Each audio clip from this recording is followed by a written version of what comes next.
again. Welcome back to another video. My name's Destiny. We do book things here, and today we're going to talk about my August wrap up. I edited my September TBR and realized I say the word a lot.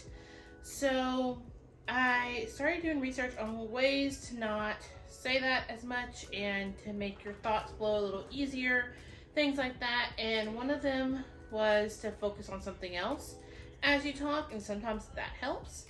So today I decided I would work on my knitting project, as you can see, or maybe you can't.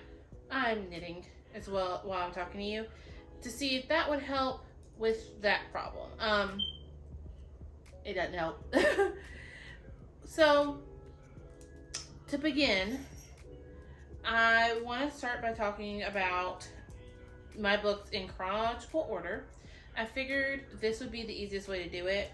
The first one I finished, actually, according to my Storygraph, says I finished it in July. Yes, July. I'm counting it for August. I'm sorry if you hear the dog barking or the TV for my tiny human. You already know how things go if you're around here for very often, or very, very long. So my first book is Radiant Sin by Katee Roberts. This is the 4th or 5th in the Dark Olympus series. I've read all of her Wicked Villain series. I absolutely love them. I started with Beast. If you've read that novel, you'll know it is a little bit of a spicy one. That's where I started with Katee Roberts and just continued. Now, I think I started with Neon Gods and then went to Beast, but either way, Beast was one of the first ones. It is a Beauty and the Beast retelling where Belle does not choose. She gets Gaston and the Beast. It's great. So, Radiant Sin is a relationship between Cassandra and Apollo. I know I have that right. I feel like I have it wrong, but I'm pretty sure it's Cassandra and Apollo. Now I'm double checking. I want to say it's Cassandra and Apollo. I'm right. Yep, I'm right. I just checked the story or the character map that Katee had on her Instagram. I printed it and put it in my book journal so I can see that it is Cassandra and Apollo. In this one, there's a plot that is running through the Neon Gods or Dark Olympus series. So I don't want to give too much of that away, but the plot does continue in Radiant Sin, and Apollo and Cassandra are basically trying to figure that out. They're taking steps to further that plot, and Cassandra works for Apollo. Her parents were part of the Olympus like hierarchy. There's what I'm looking for. Hierarchy. They were trying to climb the ranks. And are killed, and so Cassandra wants nothing to do with Apollo or with the 13 or anything like that. And Apollo wants everything to do with Cassandra. They don't really want to be together. Cassandra doesn't want to be with him because he's one of the 13 and thinks that he's not interested in her. She is a plus size queen, so that kind of plays a little bit in it, but of course it's a romance book. The plot does continue, which I'm interested to see where the plot goes. The 6th one, the 5th or 6th, I think it's the 6th, just came out, so I'm hoping to get my hands on it. But I read it. It was 5 stars. Absolutely loved it. Next, I finished Where the Crawdads Sing. This one by Delia Owens. This one, if you've not read it, I will say that you have to go in knowing it's more of a love story than it is a mystery or a thriller. Just, if you know that going in, you may enjoy it more than you would if you didn't. I had seen, I think April is her name. Her channel is Getting Hooga with It. She brain just is not gonna work. She talked about it and mentioned that she didn't like it because she realized it was more of a love story than a mystery thriller. And so when I went into it, I already knew that, hey, this is going to be more a love story than mystery thriller. I'm in it for the vibes, nothing more. And it worked out very well in my favor. So highly, highly recommend going in knowing that. I'm giving it 3 stars.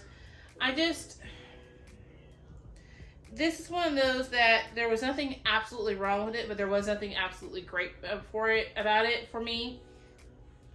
My best friend read it. She absolutely loved it, and she's the reason I actually picked it up when I did, because if it hadn't been for Jessica, I probably wouldn't have picked it up when I did. But Jess loved it more than I did, and we talked about it, and I grew in more of an appreciation for it. And my rating probably went from a 3 stars to about 3.5 when I heard from Jessica's point of view.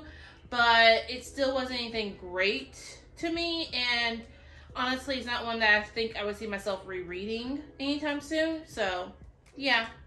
Next, I read The Anansi Boys by Neil Gaiman. It is the sequel to American Gods. And if you have not read it, I say stay away. It was not worth the read. I'm giving it, I think I said 3 stars. Yes, I did.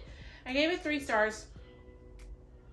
It honestly got 3 stars because the god that Neil Gaiman chose to Neil Gaiman chose to follow in this one was very interesting. And it left me with a lot of questions, a lot of folklore that I wanted to look up and learn more about. The different gods that are mentioned, because they're not the ones that you hear typically in pop culture. But in this one, our main character is called Fat Charlie. And that's never shortened, that's never changed. He is literally called Fat Charlie throughout the entire book. And after about chapter 3, I was annoyed. And then the other issue I had with it was all the side characters, we would get introduced with their full name, cool. But then the entire book, we got their full name, first and last. And it's like, I've met this person, I remember who they are, they were just on the page like 10 pages ago. Can we not? That'd be great.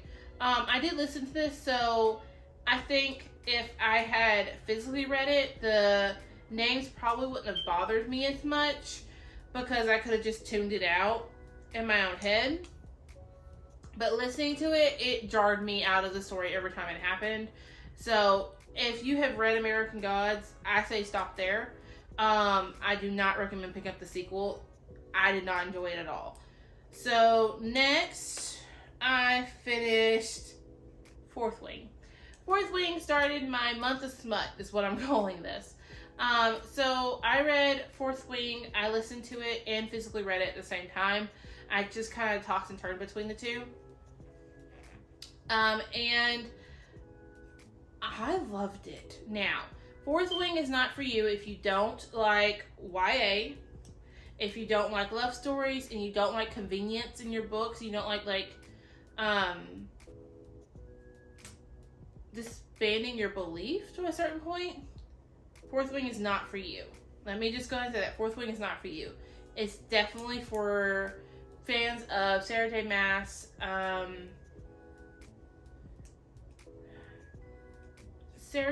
I would say Rachel Caine, the Morganville Vampire series, that kind of YA books.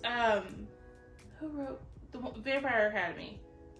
Yeah, who wrote that? Why is it blanking in my head right now? It's always one of those days, I swear. Mead, Rochelle Mead.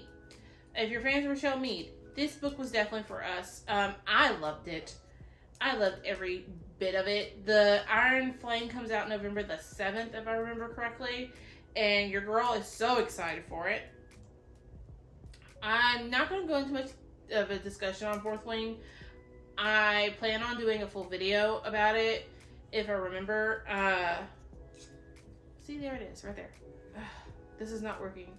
I thought it would, but it's not. It's nice to have something to think about other than the video, though. Yeah, because I want to do a full review and just give y'all my honest thoughts. There were a few things that bugged me. And yeah. So next I finished The Coven.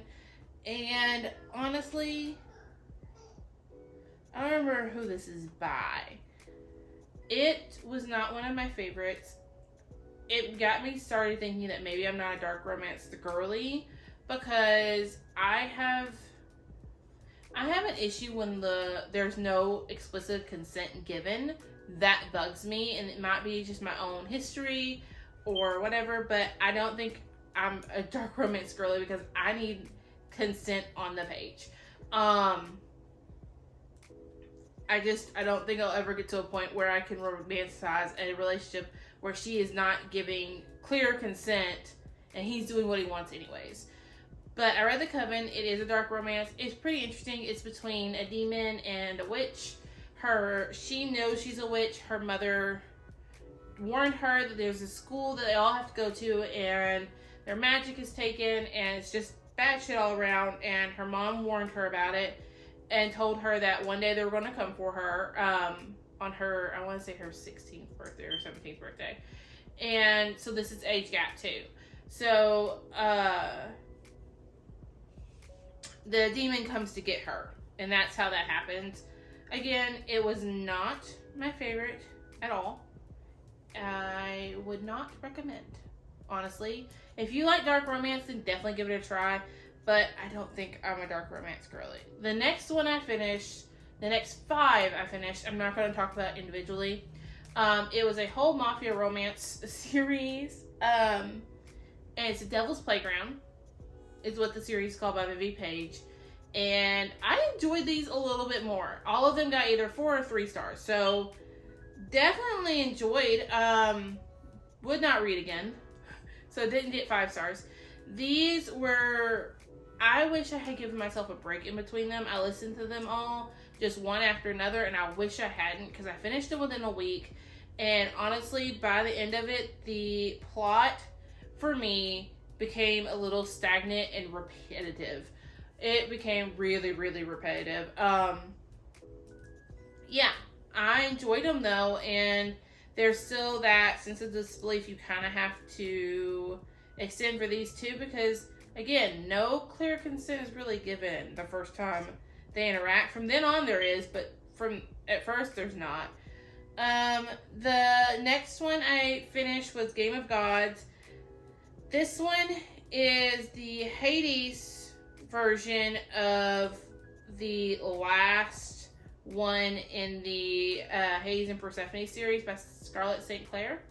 Now, I want to say that I got over 50% through this one because I thought it was the finale. I thought it was the last book in the series altogether. It wasn't, and I was just a little upset by that. And I had read the Persephone point of view of this book too soon, and so I knew where it was headed, and I was not interested in rereading it again. So I ended up putting it down, but I did count it on my red shelf for Storygraph because I got over 50% through it. Next is Hooked by Emily something. I know I didn't write the title down.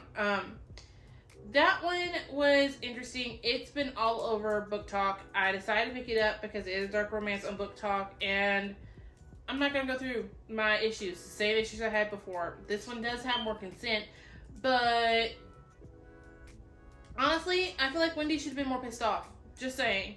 I think she felt a little unreal to me because she was not as mad as she should have been when she finds out what's going on. And her father is just a piece of shit. But I still think she should have been a little more pissed off than she was. Just FYI. I don't care what good he was doing. She still should have been pissed at him that he didn't tell her.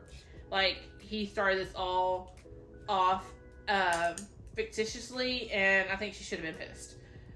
Next is one of my newfound favorite author.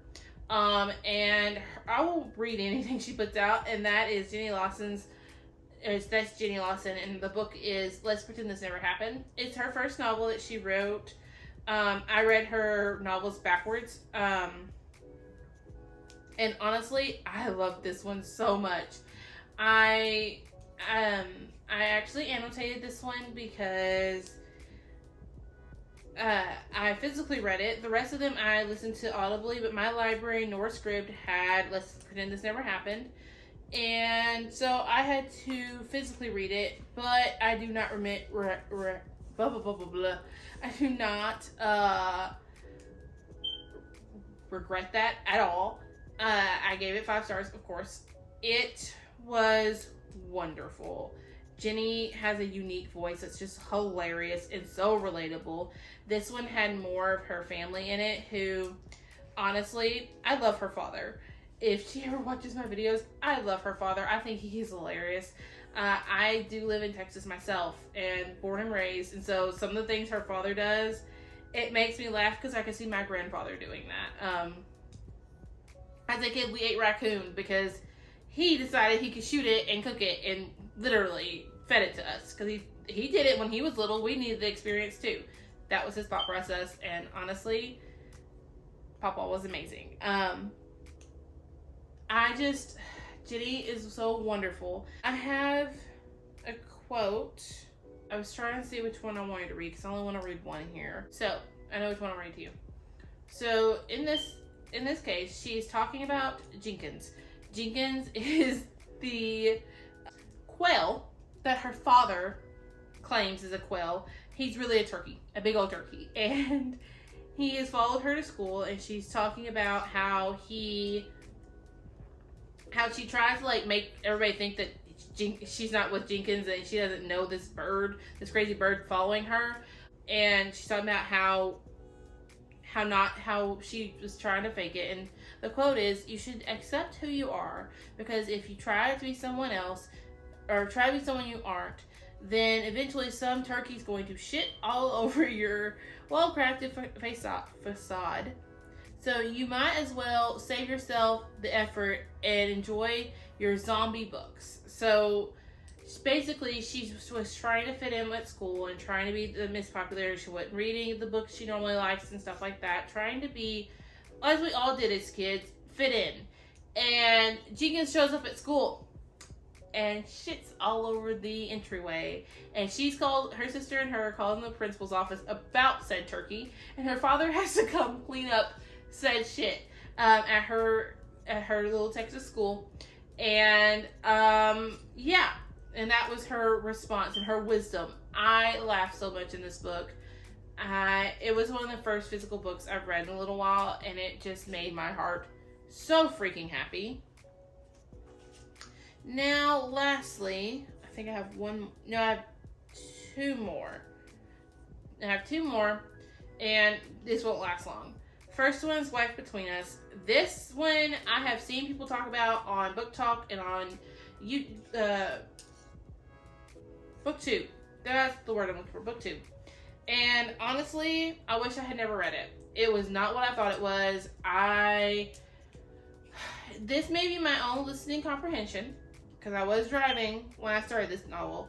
But for the very first part of it, which if you've not read this, I will put spoilers up because I don't want to spoil anybody to this. But on the same hand, I need to know if I was the only one that did this, and if I was not listening, or if it was supposed to be this way. If it's supposed to be this way, I'm a little more angry. If it's my own listening comprehension, then okay, fine, I didn't listen. But first part of this book, I thought that the wife that was talking and the story that she's telling about herself before she met him were two different people. I truly thought that. And I think you're supposed to, based on how the second half goes, but I really did. And I thought, okay, this is creepy, like the wife's gonna murder somebody, or he's gonna murder her. Something weird's going on here. So when I realized that the whole story we've been hearing this entire time is not the wife's separation, not the wife going crazy and hunting down the ex, but rather the ex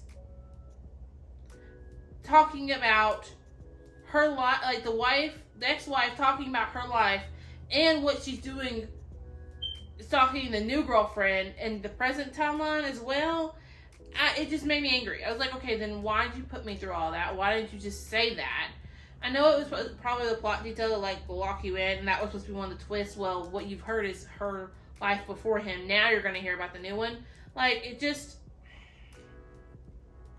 left me with a bad taste in my mouth. And then the very ending, the extra like twist we got after everything, it was ridiculous. Like, I did not enjoy it at all. At all. That's all I have to say. It was not a good one for me. And then lastly, number 15 that I read this month was War Storm by Victoria Aveyard. I enjoyed this conclusion. I thought it was a good conclusion. I think it ended well. The only thing, my only grievance with it, and the only thing I can see, is that it was left open in case she wants to write another book. And it was definitely left wide open that if she wanted to do a continuation years down the line, she could. And that kind of irritated me. She could have locked everything in a pretty bow with 50 more pages and we would have been done. But instead, she decided to leave it kind of open, where she can revisit Mare and Cal if she really wanted to. And so I think that was just a marketing hack, and like trying to make sure she could make more money off the story if she needed to, in my personal opinion. But other than that complaint, I really enjoyed War Storm. I think the action was there. I think that Maven, Cal, and Mare's love triangle kind of tied it up in a pretty bow. I think in the end of things that what Cal's decision in the end of it just kind of made me angry because he didn't do it for any good reasons, really. I think that he saw the writing on the wall and decided to go with it instead of fighting it. But yeah, those are the 15 books I finished this month. I will say that I've enjoyed filming this while also knitting. It gave my hand something to do, especially since I don't have any books to hold up. This was actually pretty nice to do. I didn't know if I was going to enjoy this, but I really do, because it felt like I'm just talking to a friend on FaceTime, so that's great. I am gonna go finish this one line, and then I'm going to hopefully pick up more Foxglove. I am over 200 pages through it at this point. I think I'm at 250, 260. So hopefully I can get it done before tomorrow. We shall see. I'm gonna have to cut that out. I also want to say that I have hopefully I have a fall release come for you guys. I was hoping to get it up for the 5th. I'm not sure because what I filmed of it already was not good. So I'm having to redo it. That's just what it is. So yeah, that should be coming, hopefully. If not, I'll let y'all know. But yeah, I will see you on my next one. Bye, guys.